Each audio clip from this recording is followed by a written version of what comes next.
যেহেতু আমাদের শিকড় একই, শিক্ষক একই, আমাদের পরিচয় একই, আমরা একই পরিবারের সন্তান।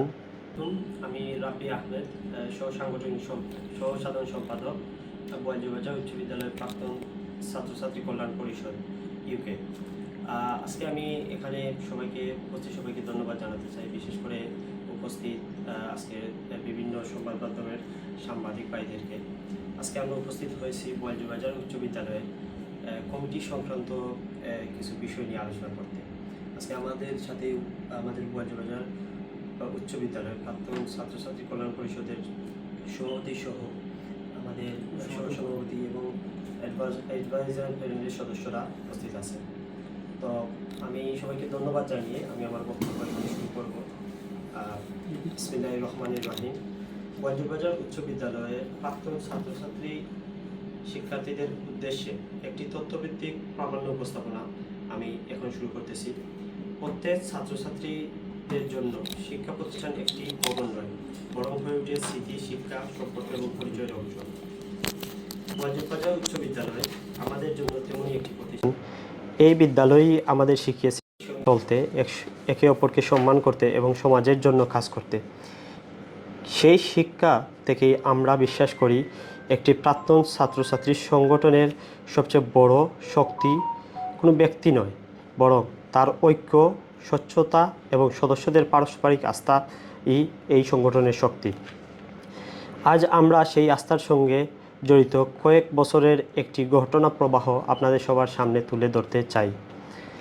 দেশে ও বিদেশে অবস্থানরত বয়ালজুবাজার উচ্চ বিদ্যালয়ের সকল প্রাক্তন ছাত্রছাত্রী, আমাদের শ্রদ্ধেয় শিক্ষকবৃন্দ, শুভানুধ্যায়ী ও সংশ্লিষ্ট সকলকে আমি প্রথমেই আন্তরিক শুভেচ্ছা অভিনন্দন জানাচ্ছি।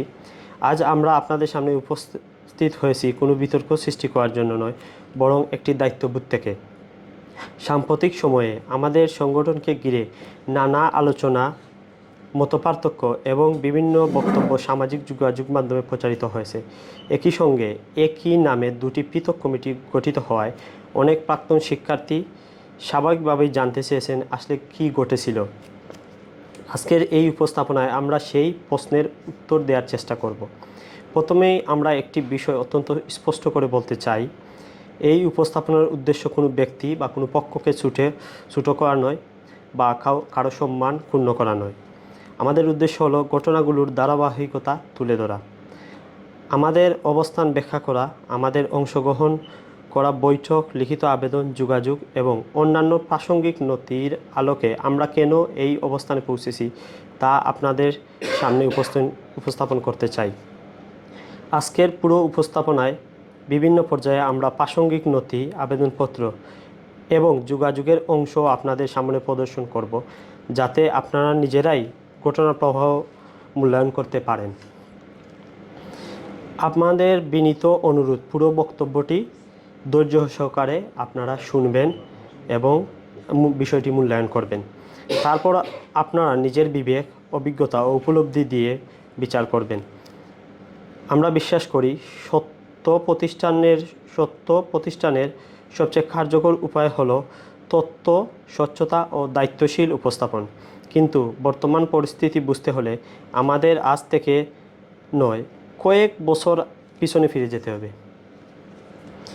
এটি ছিল দীর্ঘ কয়েক বছরের একটি যাত্রা। এখন আমরা সেই যাত্রার শুরুতে ফিরে যাই। আমি এই মুহূর্তে কেন বিভক্তি ঘটল, বিভক্তির সূচনা আলোচনা করব। বর্তমান পরিস্থিতি বুঝতে হলে আমাদের প্রথমে সংক্ষেপে জানতে হবে এই সংগঠনের পথ চলা কীভাবে শুরু হয়েছিল এবং কোথায় এসে সেই পথ পরিবর্তিত হতে শুরু করে। বয়ালজুবাজার উচ্চ বিদ্যালয়ের ছাত্রছাত্রী কল্যাণ পরিষদ, ইউকে প্রতিষ্ঠিত হয় 2005 সালে। প্রতিষ্ঠার পর থেকেই এই সংগঠনের মূল উদ্দেশ্য ছিল প্রাক্তন শিক্ষার্থীদের একত্রিত করা এবং আমাদের প্রিয় বিদ্যালয়ের উন্নয়নে সম্মিলিতভাবে কাজ করা। বিগত 2 দশকে অসংখ্য প্রাক্তন শিক্ষার্থী এবং বিভিন্ন সময়ে দায়িত্ব পালনকারী কমিটি এবং স্বেচ্ছাসেবীরা নিজেদের সময়, শ্রম, সামর্থ্য দিয়ে এই সংগঠনকে এগিয়ে নিয়েছিলেন। আমরা সেই সকল মানুষের প্রতি আন্তরিক শ্রদ্ধা জানাই, কারণ তাদের অবদান ছাড়া আজকের এই সংগঠনের ইতিহাস সৃষ্টি হতো না। কিন্তু সময়ের সঙ্গে সঙ্গে এমন একটি পরিস্থিতি সৃষ্টি হয় যা ধীরে ধীরে সংগঠনের স্বাভাবিক কার্যক্রমকে স্থবির করে দেয়। আমাদের দৃষ্টিতে সেই গুরুত্বপূর্ণ অধ্যায়ের সূচনা হয় 2021 সালে। সে সময় সংগঠনের একটি নির্বাচনের মাধ্যমে জনাব আতাউর রহমান আতা এবং জনাব কামরুল ইসলাম শুকুর আলী নেতৃত্বে একটি নতুন কমিটি গঠিত হয়। আমাদের বর্তমান কমিটির অধিকাংশ সদস্য তখন সেই নবনির্বাচিত নেতৃত্বের সঙ্গে কাজ করছিলেন। আমাদের প্রত্যাশা ছিল যে কোনো গণতান্ত্রিক সংগঠনের মতো নবনির্বাচিত কমিটির কাছে দায়িত্ব, কার্যক্রম ও সংগঠনের তহবিল নিয়মতান্ত্রিকভাবে হস্তান্তর করা হবে, যাতে তারা পূর্ণাঙ্গভাবে দায়িত্ব পালন করতে পারেন। কিন্তু আমাদের অভিজ্ঞতা, উপলব্ধি অনুযায়ী সেই হস্তান্তর সম্পন্ন হয়নি। এর ফলে সংগঠনের কার্যক্রম দীর্ঘ সময়ের জন্য অচলাবস্থার মধ্যে পড়ে যায়। এই সময়টিতে অনেকেই হয়তো ভাবতে পারেন, তাহলে কি তখনই দুটি পক্ষ স্থায়ীভাবে আলাদা হয়ে গিয়েছিল? আমাদের উত্তর হলো না, অন্তত আমাদের দিক থেকে নয়। কারণ তখনও আমরা বিশ্বাস করতাম আলোচনার মাধ্যমে একটি গ্রহণযোগ্য সমাধান সম্ভব। আমরা বিভক্তি নয়, সমাধান চেয়েছিলাম। আমরা মুখোমুখি আলোচনা করেছি, আমরা একাধিক বৈঠকে অংশ নিয়েছি, আমরা অপেক্ষা করেছি, আমরা আশা করেছি একদিন সবাই আবার একসঙ্গে বসে বিদ্যালয়ের স্বার্থে কাজ করব। কিন্তু সময়ের সঙ্গে আমরা উপলব্ধি করি যে সমস্যাটি কেবল একটি কমিটি গঠনের নয়, সমস্যাটি ছিল কিভাবে একটি গ্রহণযোগ্য, স্বচ্ছ এবং গণতান্ত্রিক প্রক্রিয়ার মাধ্যমে সবাইকে আবার একসঙ্গে আনা যায়। এই অচলাবস্থা নিরসনের লক্ষ্যেই পরবর্তীতে এগিয়ে আসেন বালাগঞ্জ উসমানীনগর এডুকেশন ট্রাস্টের সম্মানিত মধ্যস্থতাকারী। তাদের সেই উদ্যোগ আমাদের সামনে নতুন একটি সম্ভাবনার দ্বার খুলে দিয়েছিল। কিন্তু সেই উদ্যোগ কী ছিল, কিভাবে তা শুরু হয়েছিল, আর কেনই বা আমরা প্রথমবারের মতো আশাবাদী হয়েছিলাম, সেই ঘটনা প্রবাহ আমি পরবর্তী ধাপে আপনাদের সামনে উপস্থাপন করব। আমি এই মুহূর্তে সমঝোতার দীর্ঘ পথ নিয়ে আপনাদের সামনে বক্তব্য উপস্থাপন করব। দীর্ঘদিনের এই অচলাবস্থার মধ্যে আমরা কখনো বিশ্বাস হারাইনি। সেটি ছিল আলোচনার মাধ্যমে সমাধান সম্ভব। এই বিশ্বাস থেকেই আমরা বারবার আলোচনায় অংশ নিয়েছি, বিভিন্ন বৈঠকে উপস্থিত থেকেছি, প্রবীণদের পরামর্শ শুনেছি, সমঝোতার প্রত্যেকটি উদ্যোগকে স্বাগত জানিয়েছিলাম। কারণ আমাদের কাছে তখনও সবচেয়ে গুরুত্বপূর্ণ ছিল সংগঠনের ঐক্য। এই প্রেক্ষাপটে বালাগঞ্জ উসমানীনগর এডুকেশন ট্রাস্টের সম্মানিত নেতৃবৃন্দের একটি মধ্যস্থতার উদ্যোগকে গ্রহণ করে আমরা আন্তরিকভাবে স্বাগত জানাই। কারণ আমাদের মনে হয়েছিল হয়তো এবার দীর্ঘদিনের অচলাবস্থার একটি গ্রহণযোগ্য সমাধান সম্ভব হবে। বিভিন্ন পর্যায়ে আলোচনার পর একটি কাঠামোগত প্রস্তাব সামনে আসে। সেই প্রস্তাবের মূলধারা ছিল সংগঠনের ঐক্য ফিরিয়ে আনতে উভয় পক্ষের প্রতিনিধিদের নিয়ে একটি সমন্বিত কমিটি গঠন করা হবে। এই প্রস্তাব অনুযায়ী একটি পক্ষ সভাপতি পদের জন্য প্রতিনিধি মনোনয়ন দেবে, অন্য পক্ষ সাধারণ সম্পাদক পদের জন্য প্রতিনিধি মনোনয়ন দিবে। এভাবেই অন্যান্য দায়িত্ব ও পারস্পরিক সমঝোতার ভিত্তিতে নির্ধারণের জন্য আলোচনা চলতে থাকে। একটি পর্যায়ে একটি বিষয় আমাদের কাছে বিশেষভাবে গুরুত্বপূর্ণ ছিল। আমাদের স্পষ্টভাবে জানানো হয়েছিল, যদি কোনো পদের জন্য একাধিক প্রার্থী থাকেন তাহলে সেই পদের নির্বাচন অনুষ্ঠিত হবে। আমি আবারও বলতেছি, আমাদের স্পষ্টভাবে জানানো হয়েছিল, যদি কোনো পদের জন্য একাধিক প্রার্থী থাকেন তাহলে সেই পদে নির্বাচন অনুষ্ঠিত হবে। এই নীতিকেই আমরা সমঝোতার ভিত্তি হিসেবে গ্রহণ করি, কারণ আমরা বিশ্বাস করতাম এটি ছিল সবচেয়ে স্বচ্ছ, গ্রহণযোগ্য ও গঠনতান্ত্রিক পদ্ধতি। এরপর সাধারণ সম্পাদক পদের জন্য একাধিক আগ্রহী প্রার্থী সামনে আসেন। তাদের নাম নির্বাচন কমিশনারগণের কাছে উপস্থাপন করা হলে তারা তা গ্রহণ করেন। আমাদের স্বাভাবিক প্রত্যাশা ছিল আলোচনায় নির্ধারিত নীতিমালা অনুযায়ী এখন নির্বাচন অনুষ্ঠিত হবে। এরপর আসে 14 এপ্রিল 2026 ব্রিকলেনে অনুষ্ঠিত। ওই দিন একটা বৈঠক হয়েছিল ব্রিকলেনে একটি রেস্টুরেন্টে। ওই বৈঠকটি আমাদের কাছে এখনও পর্যন্ত গুরুত্বপূর্ণ এবং সবচেয়ে তাৎপর্যপূর্ণ বৈঠক আমার কাছে মনে হয় অন্ততপক্ষে।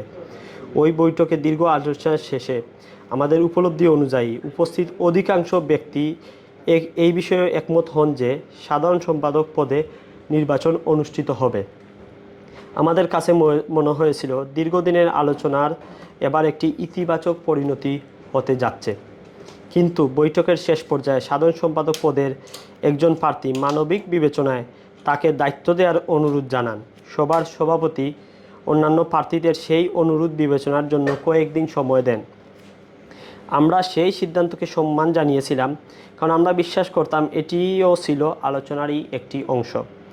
পরবর্তীতে কয়েকদিনে সংশ্লিষ্ট প্রার্থীরা উপস্থিত অনুপস্থিত ট্রাস্টিদের সঙ্গে আলোচনা করেন। আমাদের অবস্থান ছিল অপরিবর্তিত। আমরা ব্যক্তির বিরুদ্ধে ছিলাম না, আমরা ব্যক্তির পক্ষেও ছিলাম না, আমরা একটি নীতির পক্ষে ছিলাম।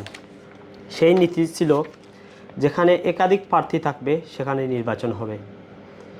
এর কিছুদিনের পর তৎকালীন সভাপতি জনাব আতাউর রহমান আতা সংগঠনের হোয়াটসঅ্যাপ গ্রুপে একটি বার্তার মাধ্যমে পূর্ববর্তী বৈঠকের ধারাবাহিকতা অনুযায়ী পরবর্তী সিদ্ধান্ত জানানো হবে বলে উল্লেখ করেন।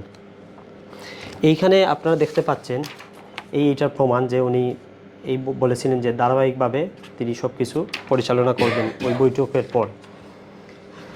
আপনারা যে বার্তাটি দেখলেন এটি আমাদের কাছে খুবই গুরুত্বপূর্ণ ছিল। এই বার্তার ভিত্তিতে আমাদের বিশ্বাস আরও দৃঢ় হয়েছিল। আলোচনা তখনও চলমান ছিল। আমরা মনে করেছিলাম একটি গ্রহণযোগ্য সমাধানে পৌঁছানো সম্ভব। আমরা জানতাম না সামনের ঘটনা প্রবাহ আমাদের সম্পূর্ণ ভিন্ন এক বাস্তবতার মুখোমুখি দাঁড় করাবে, যে মোড়ে সব কিছু বদলে গিয়েছিল। আমি এখন এই বিষয় নিয়ে আলোচনা করব। দীর্ঘদিনের আলোচনা, অসংখ্য বৈঠক, সমঝোতার প্রচেষ্টার মধ্যে আমরা একটি বিষয়ে ধীরে ধীরে উপলব্ধি করতে শুরু করি। আমাদের মূল দাবি কখনো কোনো নির্দিষ্ট ব্যক্তি বা নির্দিষ্ট পদ ছিল না। আমাদের মূল দাবি ছিল একটি গ্রহণযোগ্য, স্বচ্ছ, গঠনতান্ত্রিক প্রক্রিয়া। শুরুতে আমরা সমঝোতার স্বার্থে মধ্যস্থতাকারীদের প্রস্তাবিত কাঠামোকে ইতিবাচকভাবে গ্রহণ করেছিলাম। আমরা বিশ্বাস করেছিলাম যদি আলোচনায় নির্ধারিত নীতিমালা যথাযথভাবে অনুসরণ করা হয় তাহলে একটি ঐক্যবদ্ধ কমিটি গঠন করা সম্ভব। কিন্তু সময়ের সঙ্গে সঙ্গে আমাদের মনে হতে থাকে শুধু একটি পদের নির্বাচন আয়োজন করলেই ভবিষ্যতের সব প্রশ্নের সমাধান হবে না। ফলে তখন পর্যন্ত দীর্ঘদিনের অচলাবস্থা, মতপার্থক্য এবং আস্থার সংকট সংগঠনের ভিতরে গভীরভাবে প্রভাব ফেলেছিল। সেই কারণে আমরা একটি নতুন প্রস্তাব সামনে আনি। আমরা প্রস্তাব করি সংগঠনের পুরো নির্বাহী কমিটির জন্য একটি নতুন, উন্মুক্ত, স্বচ্ছ ও গঠনতান্ত্রিক নির্বাচন আয়োজন করা হোক। আমাদের বিশ্বাস ছিল একটি নির্বাচনই ভবিষ্যতের জন্য সবচেয়ে গ্রহণযোগ্য ভিত্তি তৈরি করতে পারে। এই অবস্থা থেকেই আমরা শুধু মৌখিকভাবে নয়, লিখিতভাবেও আবেদন সংশ্লিষ্ট সকলের কাছে পৌঁছে দেই। আপনারা এখানে পিটিশন 1 দেখতে পাচ্ছেন।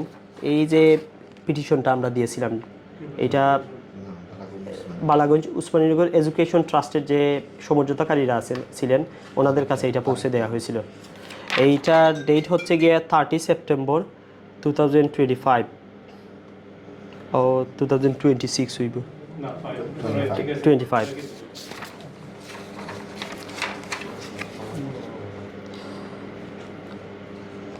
আমরা প্রথমে যে আবেদনটি পেশ করি এটিতে 40-এরও বেশি প্রাক্তন শিক্ষার্থীদের নাম সম্বলিত আবেদন ছিল। এই আবেদনপত্রে আমরা অত্যন্ত সম্মানজনক ভাষায় 3টি গুরুত্বপূর্ণ অনুরোধ জানিয়েছিলাম। প্রথমত, চলমান মতপার্থক্যের মধ্যে নতুন কমিটি ঘোষণার সিদ্ধান্ত সাময়িকভাবে স্থগিত রাখা হোক। কারণ আমরা ইতিমধ্যে জানতে পারি যে ওনারা কমিটি প্রকাশ করতে যাচ্ছেন আমাদের যে মতপার্থক্য আছে এইটারে ইগনোর করেই। দ্বিতীয়ত, যেখানে একাধিক প্রার্থী রয়েছেন সেখানে গঠনতন্ত্র অনুযায়ী নির্বাচন আয়োজন করা হোক। তৃতীয়ত, সব পক্ষের মতামতের ভিত্তিতে এমন একটি কমিটি গঠন করা হোক যা অধিকাংশ প্রাক্তন শিক্ষার্থীদের কাছে গ্রহণযোগ্য হবে এবং সংগঠনের ঐক্যকে শক্তিশালী করবে। এ আবেদনের উদ্দেশ্য ছিল না কখনো কোনো ব্যক্তি বা কোনো পক্ষকে বিব্রত করা, বরং আমাদের উদ্দেশ্য ছিল একটি সিদ্ধান্ত এড়িয়ে যাওয়া যা ভবিষ্যতে সংগঠনের সবাইকে আরও বিভক্ত করতে পারে। পরবর্তীতে আমরা একই উদ্দেশ্যে আরেকটি লিখিত আবেদন সংশ্লিষ্টদের কাছে প্রেরণ করি। আমরা আরেকটি লিখিত আবেদন, এটা আমি পিটিশন 2 হিসাবে ধরতেছি। সো এইটা 13 জুলাই 2026 দেওয়া হয়েছিল। ওনাদের কমিটি গঠন করার আগেই বা প্রকাশ করার আগেই এটা কিন্তু প্রেরণ করা হয়েছিল ওনাদের কাছে, এবং এটা সামাজিক যোগাযোগ মাধ্যমে ওনাদের কাছে প্রেরণ করা হয়েছিল। এই আবেদনেও আমরা একই আহ্বান ব্যক্ত করি। আমাদের বিশ্বাস ছিল যদি আলোচনা অব্যাহত থাকে এবং সিদ্ধান্ত গ্রহণের আগে আরও কিছু সময় দেয়া হয় তাহলে একটি গ্রহণযোগ্য সমাধানে পৌঁছানো সম্ভব। আমরা তখনও আশা ছাড়িনি, আমরা তখনও বিশ্বাস করেছিলাম ঐক্য সম্ভব, কিন্তু পরবর্তী ঘটনার প্রবাহ আমাদের সেই প্রত্যাশার সঙ্গে মেলেনি। আমাদের আবেদনগুলো বিবেচনা নিয়ে আলোচনার জন্য আরও সময় দেয়া হবে আমরা এমনটাই প্রত্যাশা করেছিলাম, কিন্তু তার পরিবর্তে একটি নতুন কমিটি ঘোষণা করা হয়। আমাদের কাছে তখন দুটি পথ খোলা ছিল, হয় সব কিছু মেনে নিয়ে আমরা একেবারে নীরব থাকব, অথবা যে নীতির পক্ষে ছিলাম, আমরা এতদিন যে নীতির পক্ষে কথা বলেছি সেই নীতির ভিত্তিতেই আমাদের অবস্থান বজায় রাখা। দীর্ঘ চিন্তাভাবনা, আলোচনা ও বহু প্রাক্তন শিক্ষার্থীদের মতামত গ্রহণ করার পর আমরা দ্বিতীয় পথটি বেছে নেই। আমরা একটি পৃথক কমিটি গঠন করি।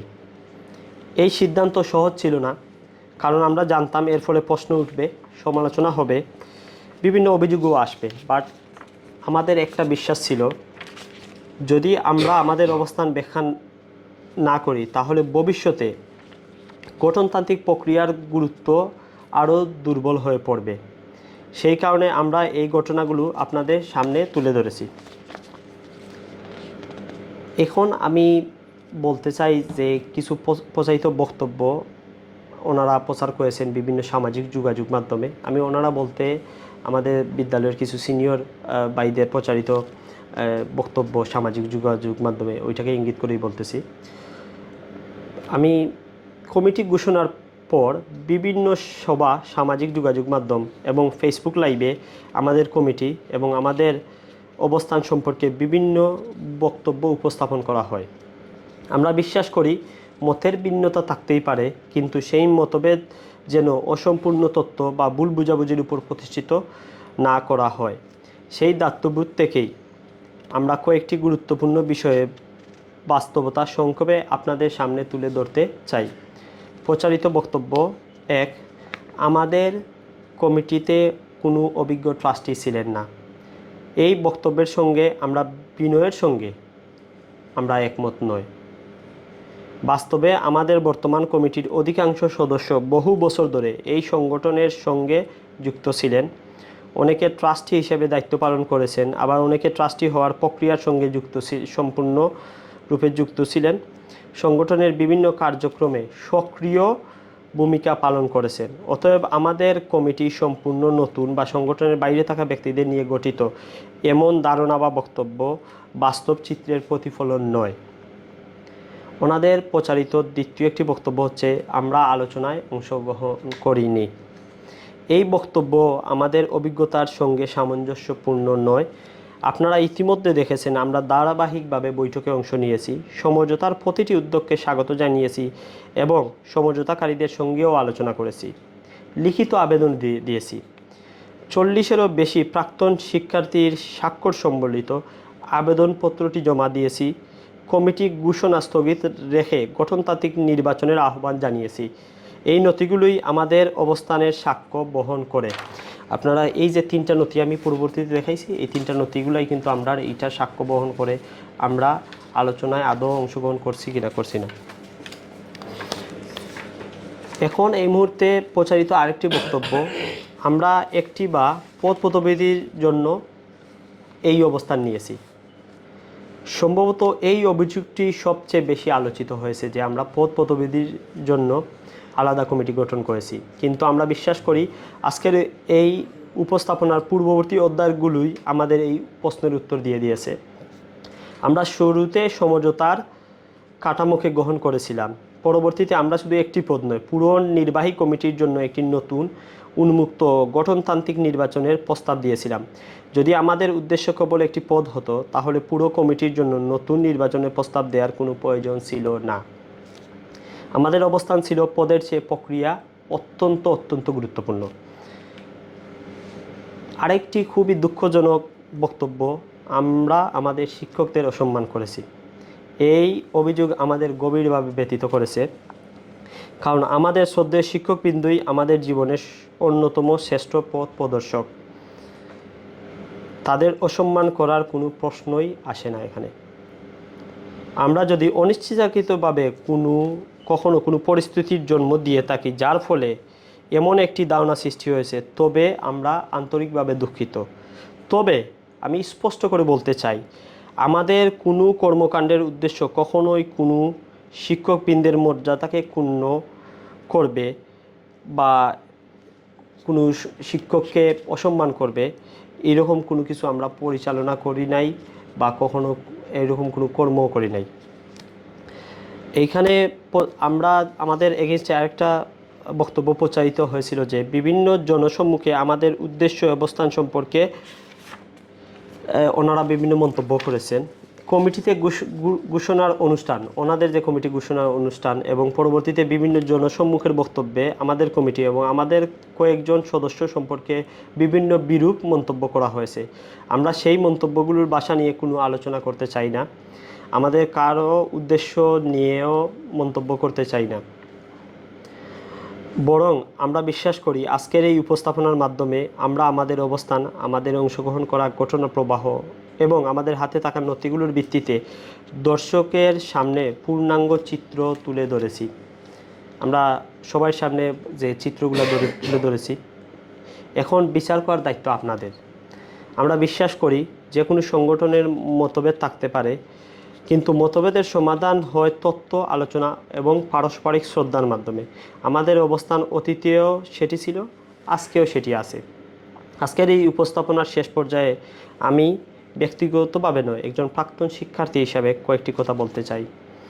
আজ আপনারা আমাদের অবস্থান শুনেছেন, ঘটনাগুলোর ধারাবাহিকতা শুনেছেন। আমরা যেসব নথি এবং তথ্যের ভিত্তিতে আমাদের সিদ্ধান্তে পৌঁছেছি সেগুলোরও কিছু অংশ আমরা উপস্থাপন করেছি, আপনারা দেখেছেন। এখন সিদ্ধান্ত আপনাদের, আপনারাই বিচার করবেন আমাদের অবস্থান কতটুকু যৌক্তিক ছিল, আমাদের প্রত্যাশা কতটুকু ন্যায্য ছিল, আর আমাদের উদ্বেগগুলো কতটা গুরুত্বপূর্ণ ছিল। কিন্তু আজকের এই বক্তব্যের থেকে যদি একটি বিষয় আপনাদের মনে থাকে, তাহলে আমরা মনে করব আমাদের এই প্রয়াস সার্থক হয়েছে। সেটি হলো, একটি সংগঠনের সবচেয়ে বড় শক্তি কোনো ব্যক্তি নয়, কোনো পদ নয়, কোনো কমিটিও নয়। সবচেয়ে বড় শক্তি সদস্যদের আস্থা। আর সেই আস্থা তৈরি হয় স্বচ্ছতা দিয়ে, জবাবদিহিতা দিয়ে, ন্যায়সঙ্গত প্রক্রিয়া অনুসরণ করে এবং গঠনতন্ত্রের প্রতি সম্মান দেখিয়ে। আমরা অতীত পরিবর্তন করতে পারবো না, কিন্তু ভবিষ্যতে কিভাবে গড়ে উঠব সেই সিদ্ধান্ত আজও আমাদের সবার হাতে। আমরা আজও বিশ্বাস করি আলোচনার দরজা কখনো বন্ধ হওয়া উচিত নয়। মতের ভিন্নতা থাকতে পারে, কিন্তু সেই ভিন্নতা যেন সম্পর্কের ভিতরে একটা দেয়াল হয়ে না দাঁড়ায়। আমরা সবাই একই বিদ্যালয়ের শিক্ষার্থী, আমাদের শিকড় একই, আমাদের শিক্ষক একই, আমাদের পরিচয় একই। তাই আমাদের ভবিষ্যৎ, যেহেতু আমাদের শিকড় একই, শিক্ষক একই, আমাদের পরিচয় একই, আমরা একই পরিবারের সন্তান, আমরা একই জায়গা থেকে এসেছি। আমি মনে করি আমাদের সবার জন্য ভালো হবে আমরা যদি সবাইকে শ্রদ্ধা রেখে সাংগঠনের যে সাংগঠনিক প্রক্রিয়া অনুসরণ করে আমরা আবারও এক হতে পারি। এটাই হবে আমাদের জন্য বেস্ট। তো ধন্যবাদ সবাইকে। আমি আশা করব আমার এই উপস্থাপনায় কোনো ভুল ভ্রান্তি হলে আপনারা ক্ষমা সুন্দর দৃষ্টিতে দেখবেন। আসসালামু